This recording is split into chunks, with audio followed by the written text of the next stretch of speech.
Alhamdulillahi Rabbil Alamin.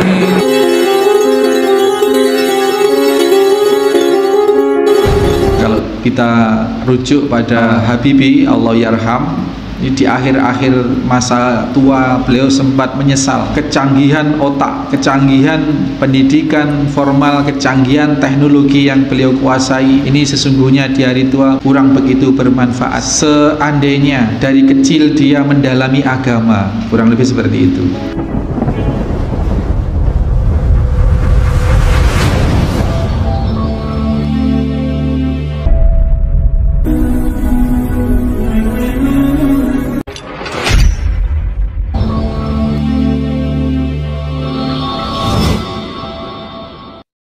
Bismillahirrahmanirrahim. Assalamualaikum warahmatullahi wabarakatuh. Innal hamdalillah nahmaduhu wa nasta'inuhu wa nastaghfiruh wa na'udzu billahi min shururi anfusina wa min sayyiati a'malina. May yahdihillahu fala mudhillalah wa may yudlil fala hadiyalah. Asyhadu an la ilaha illallah wahdahu la syarikalah. Asyhadu anna Muhammadan abduhu wa rasuluhu la nabiyya ba'dah. Allahumma salli wa sallim wa barik ala Muhammadin wa ala alihi wa sahbihi wa mawalah.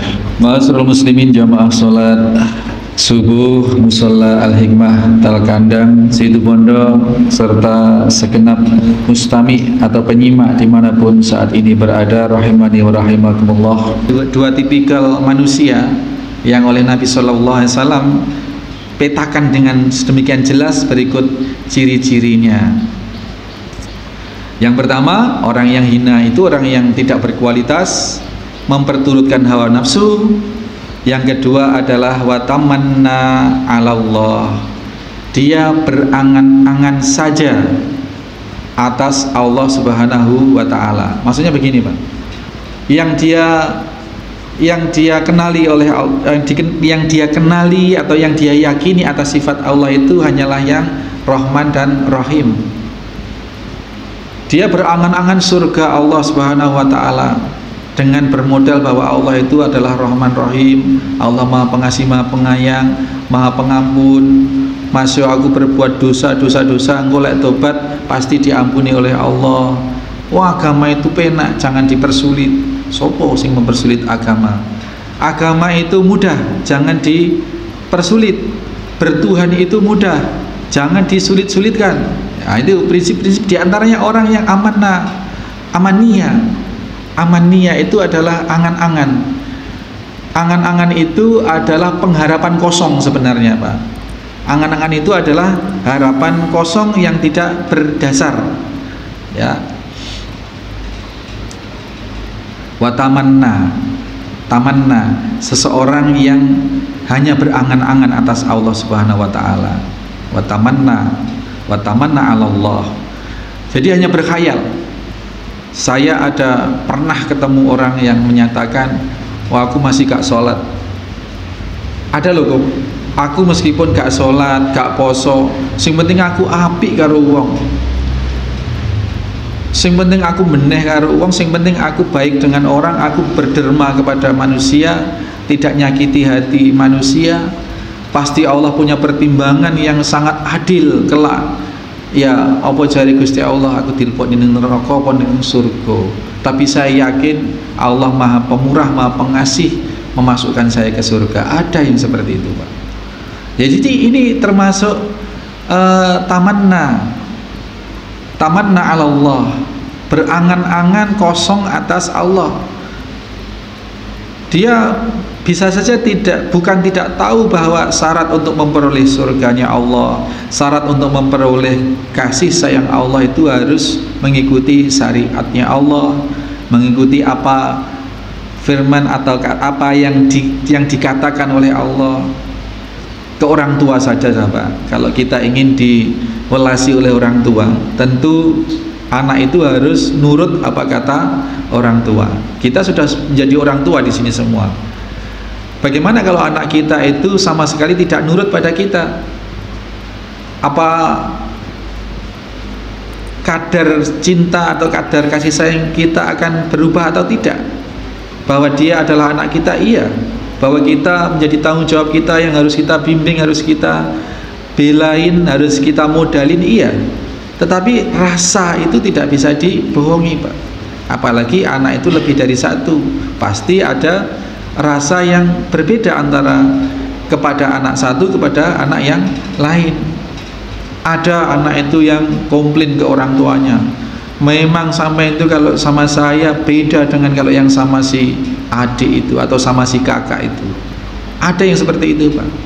Lah orang tua itu juga merasa mana anak yang kecenderungannya berbakti, mana anak yang kecenderungannya menyakiti. Itu beda, mau nggak mau perlakuan atau rasa orang tua itu akan beda. Allah Subhanahu wa ta'ala pun kurang lebih seperti itu. Bahkan yang tidak nurut kepada Allah, yang tidak berbakti kepada Allah, disediakan tempat sarrul bariyah, tempat seburuk-buruk tempat, yakni neraka. Na'udzubillahi min dzalik. Dan kepada hamba-hamba Allah, wa imma ya'tiyannakum minni hudan, barang siapa hamba-hamba Allah yang mengikuti petunjuknya Allah, manut apa yang difirmankan, yang diaturkan oleh Allah Subhanahu wa ta'ala, tidak hanya mendapatkan surga kelak ketika di akhirat, tetapi fala khaufun wa alaihim fala khaufun walahum yahzanun. Di dunia ini loh sudah dijamin hidupnya akan tentram, tidak punya rasa sedih, rasa susah, dan tidak ada rasa ketakutan, tidak ada rasa sedih, tidak ada rasa ketakutan, dijamin dunianya. Ini kepada jawaban kepada orang-orang yang tamanna 'ala Allah tadi itu. Dan itulah sifat yang buruk terhadap manusia. Jadi memberikan dua analogi manusia, yakni kayyis tadi itu dan ajis. Kayyis ini orang yang berkualitas, ajis tadi itu orang yang pecundang. Cirinya kalau yang kayyis tadi itu, dia senantiasa dana nafsahu, senantiasa menghitung diri. Sayyidina Umar bin Khattab juga sudah memberikan satu statement, hasibu anfusakum qabla tuhasibu. Hitunglah diri kalian sebelum kalian nanti dihisab atau dihitung. Nah, ini satu bentuk warning yang luar biasa. Tentu perkataan Umar bin Khattab radhiyallahu anhu ini juga atas dasar atau atas prinsip sebagaimana yang Nabi SAW berikan tadi itu. Ini ya Bapak-bapak sekalian, pagi ini kita mendapati satu pembelajaran. Yang pertama, bahwa kesimpulannya adalah fawaid yang bisa kita ambil. Yang pertama, bahwa orang cerdas, orang yang cerdik, orang yang berkualitas itu adalah orang yang senantiasa menghitung untung rugi terhadap dirinya sendiri. Untung rugi dunia otomatis, karena pertimbangan utamanya adalah untung rugi akhirat. Ketika kita mendasarkan diri pada keakhiratan, maka dunianya akan beres. Dalam hadis tadi itu dikatakan lima ba'dal maut wa amila lima ba'dal maut. Maka patokan pertimbangan yang dikemukakan atau yang diterapkan adalah pertimbangan akhirat. Ini orang cerdas, orang pandai, orang berkualitas secara spiritual. Kita tidak membicarakan kecerdasan diukur dari seberapa dia menempuh pendidikan formal. Apakah yang berijazah SMA tidak lebih cerdas dari yang ijazah SMP, yang ijazah sarjana S1 tidak lebih cerdas dari orang yang master atau S2 atau doktor atau S3. Itu tidak ada urusan dengan itu. Karena seberapa banyak orang-orang yang memiliki status pendidikan formal yang tinggi, ternyata dari sisi spiritual sangat-sangat kurang.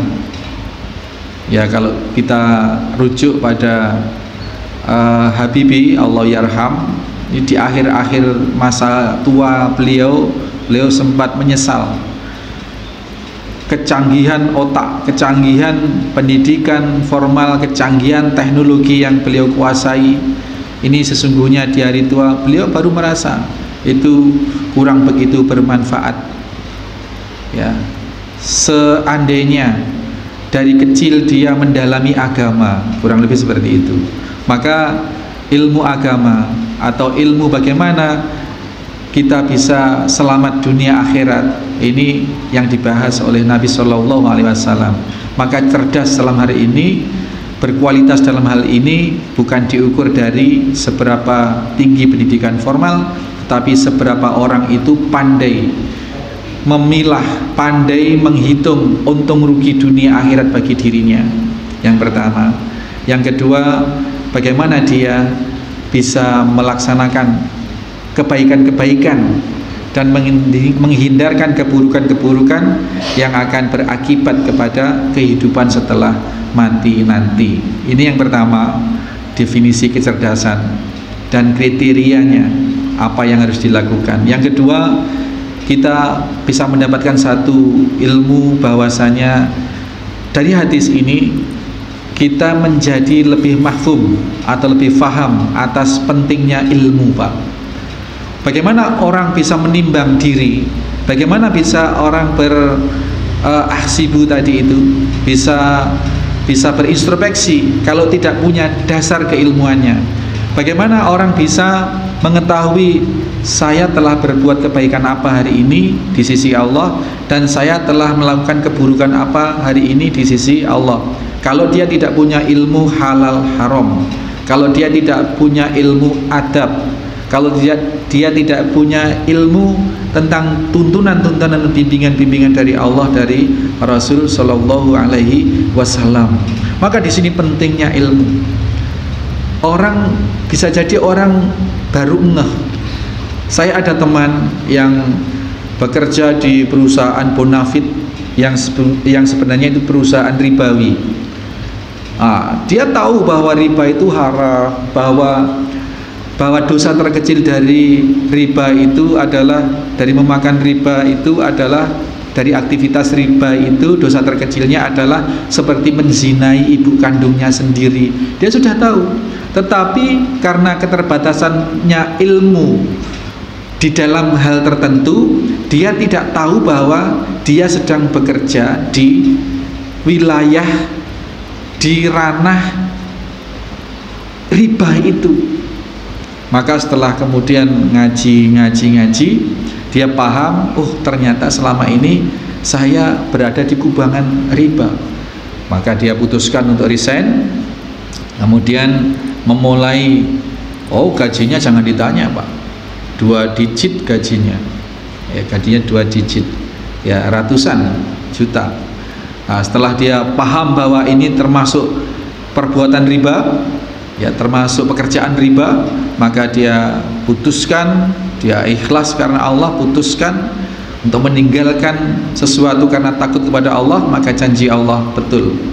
Orang ini kemudian diberi jalan oleh Allah, buka usaha potong ayam, Pak. Ya, sekarang omsetnya sangat banyak dan hasilnya melebihi dari ketika dia bekerja di lembaga ribawi yang dulu.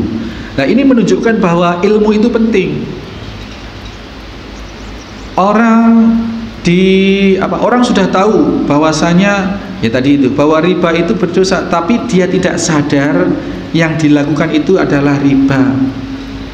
Ngambil beli barang dengan cara riba. Dia tidak sadar bahwa sebenarnya yang dipraktekkan itu riba, tapi dia tidak ngerti bahwa itu riba. Itu banyak terjadi, Pak, setelah berinteraksi dengan orang-orang yang ngerti, dengan teman-teman yang ngaji, akhirnya tahu, oh ternyata yang seperti ini riba. Saya kemarin turun dari khotib di Pajak itu, Pak, pinggir jalan, istirahat sambil nunggu teman-teman mau ke Banyu Putih apa itu. Ya penjual itu ternyata salah satu penjual tadi itu di samping saya itu salah satu jamaah yang ikut Jumatan tadi itu, mendekati saya bertanya tentang gaden misalkan. Gaden itu dalam Islam gimana, Ustaz? Loh, gaden itu boleh asalkan tidak menerapkan hal yang dilarang. Rasulullah juga pernah gaden, juga pernah mempraktekkan sistem gaden itu, tetapi gaden yang tidak menyelisihi ketentuan-ketentuan transaksi. Nah, yang dimaksud gimana? Gaden itu adalah pinjam uang dengan jaminan barang. Nah, barang ini hanya sebatas buat jaminan, tidak boleh diambil manfaatnya oleh orang yang minjamkan uang. Ini diantaranya. Baru kemudian setelah ngobrol panjang lebar baru ngeh, kalau diubah gimana Ustadz akadnya? Saya punya teman butuh uang 3 juta, sepeda motornya saya pakai ini. Nah, karena sepeda motor saya pakai ini termasuk riba, jadi gimana kalau akadnya sedikit dirubah? Gimana caranya? Saya ngasih uang 100.000 kepada dia, akadnya saya sewa sepeda motor ke dia 100.000. Ini juga terlarang. Karena apa? Karena ada akad ganda di situ, ada akad yang dipersyaratkan. Minjam uang dengan catatan sepeda disewa, ini juga terlarang. Selamat datang Pak. Jadi sekali lagi, ilmu itu penting karena bisa jadi kita tahu bahwa sesuatu itu sebenarnya terlarang, tetapi kita tidak ngeh bahwa kita sedang berada di wilayah yang terlarang itu. Maka mudah-mudahan kita senantiasa Allah berikan petunjuk dengan cara Allah. Petunjuk itu hidayah atau petunjuk berupa ilmu, berupa hikmah itu dengan cara Allah macam-macam. Ada yang dengan buka-buka postingan di media sosial, ada yang ketemu teman ngobrol, ada yang nyeletuk dalam pengajian seperti ini, sesama teman ngomong. Itu semua merupakan ilmu yang sangat berguna, sangat bermanfaat bagi keselamatan kita dunia dan akhirat. Dan ini merupakan satu bentuk apa yang baginda Nabi Sallallahu Alaihi Wasallam nyatakan tadi itu, dan kita mudah-mudahan tergolong sebagai orang-orang yang kayis, tidak tergolong orang-orang yang ajis, mudah-mudahan ya. Demikian saya berharap Gong Dai memberikan satu feedback karena sudah lama saya tidak ketemu. Monggo Gong tentang hal ini. Bismillahirrahmanirrahim. Assalamualaikum warahmatullahi wabarakatuh. Sekitar gitu. Waalaikumsalam. Terus gitu. Wajib monggo. Iya. Tadi disinggung riba itu Pak. Dan kita juga sering bertahan naruh terus ambil pakai itu. Salah satunya ini. Terus kalau kita punya tetangga Pak, dari bank enggak kan masuk riba ya. Kalau kita ingatkan itu repot sekali waktu itu kan kerjaan gitu. Jadi saya ingin kepengen ingatkan, tapi kan efeknya atau belakangan karena memang kerjaannya seperti itu, tidak mau menyerah gitu. Jadi sebenarnya bagi dalam Islam itu simpel saja. Ketika kita melihat kemungkaran, kita paham bahwa suatu pekerjaan seseorang itu tergolong dalam hal yang tidak dibenarkan dalam syariat. Itu satu kemungkaran. Nah, dalam Islam Nabi Sallallahu Alaihi Wasallam membimbingkan ngeten Pak Haji. Kalau melihat kemungkaran, ubah dengan tangan. Kalau dia dengan tangan itu maksudnya dengan kewenangan. Kalau dia itu berada dalam kewenangan pembimbingan kita, ya kita arahkan dia. Tapi ini tadi kan konteksnya tetangga ya. Nah, tetangga ini berarti kan kita nggak punya kewenangan atas pekerjaan tetangga. Kemudian kalau tidak punya kewenangan, kita mengubah dengan lesan. Dengan lesan ini maksudnya dengan nasihat. Ya kita siapa?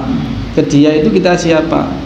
Kalau dia itu, tetangga kita itu memang menganggap kita ini orang tua atau orang yang dituakan, dan memang dia pernah meminta nasihat, pernah ya terbuka untuk mendapatkan nasihat, kita nasihati. Tapi kalau yang kedua ini juga tidak, ini tetangga hanya sekedar tetangga begitu, maka kita tidak punya kewenangan dua tadi itu yang Rasul Sallallahu Alaihi Wasallam ajarkan kepada kita, mengubah atau menyikapinya dengan hati, Pak. Ya kita kalau mau ngelarang dia juga apa kewenangan kita, mau ngomong nasihati dia siapa kita, kan gitu, nanti malah tersinggung, malah macam-macam. Nah, makanya dengan hati saja kita sudah gugur kewajiban. Dengan hati itu maksudnya kita ingkari, kita tidak membenarkan itu, kita tidak membenarkan. Karena tetangga terus wis bene apa wis tetangga, akhirnya dibenarkan dalam hati kita. Kita tetap menolak, tidak membenarkan kemungkaran itu, ya, dan tidak melibatkan diri dalam kemungkaran itu. Ini cara mengubah dengan hati atau menyikapi kemungkaran dengan hati. Jadi buatan perlu bingung-bingung, ya kita sudah gugur kewajiban, kita dikasih 3 rambu tadi, ngaten nggih Dong, ngaten. Ya syukur-syukur kalau misalkan ayo pengajian misalkan, nah nanti ustadznya disetel dalam arti ya itu tadi, saya mau ngomong sama teman saya ini nggak enak ustadz, nanti minta tolong ini disinggung tentang ini supaya teman saya ini dengar gitu. Itu bisa Pak dengan orang ketiga dalam suasana yang memang di situ ada nasihat-nasihat. Ngoten nggih. Nggih. Napa Ustaz Bang Dai? Assalamualaikum warahmatullahi wabarakatuh. Waalaikumsalam warahmatullahi wabarakatuh. Apa yang disampaikan Pak Hari kepada saya kaitannya dengan jadinya ya luar biasa. Saya merasakan sekali bahwa